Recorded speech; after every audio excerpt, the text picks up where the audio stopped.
disappointed!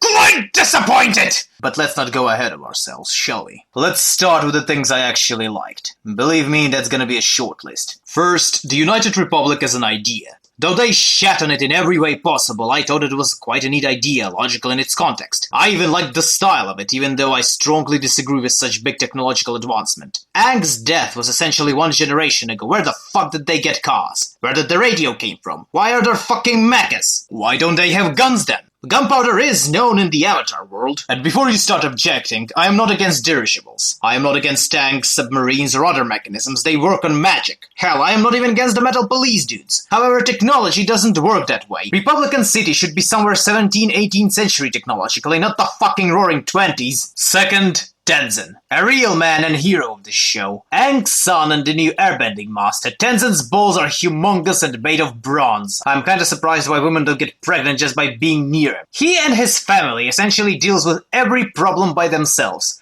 Terrorists from the first book. This bold bastard killed them with his ass! Those big and scary Red Lotus members that made Korra piss ectoplasm the entire third book. Tenzin wiped the floor with their leader and they had to gang up on him to properly subdue him. To put it shortly, this is a real protagonist. And now to the bad stuff.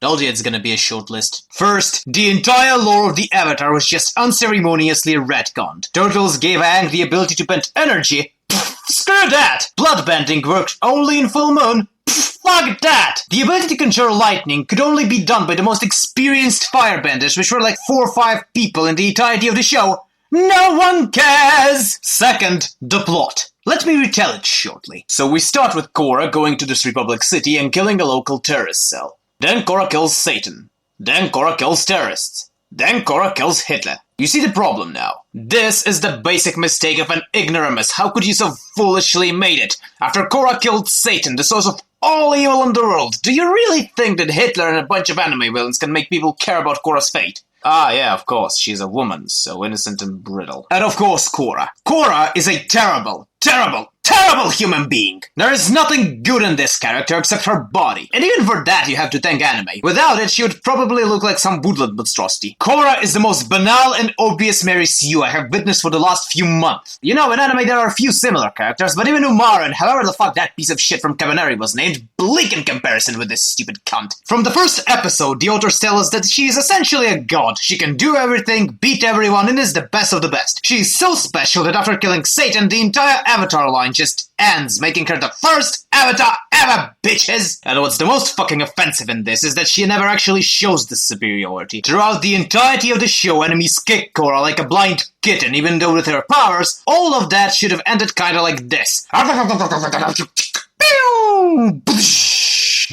All those tears, amnesias, and other dribble only annoyed me because the authors realized that what they're doing is bullshit, yet they either were paid well, or they just didn't care. And about that last minute when it was kinda confirmed that Korra was a lesbian. You know, I never actually cared much about that. Even more, I don't think that means anything at all. In case you forgot the fucking show, Korra dated with everyone in her team. Asami was essentially the last on the list. Should the show continued, I wouldn't be surprised if in a few episodes Korra would take Tenzin away from his wife or seduce one of his children. Cause you know what they sing in Rigoletto. Woman is notable for wayward notions, pliant emotions, playful caprices, quite unreliable, yet so beguiling, pouting or smiling, she always teases.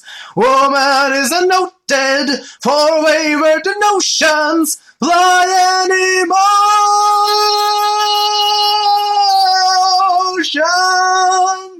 playful caprice,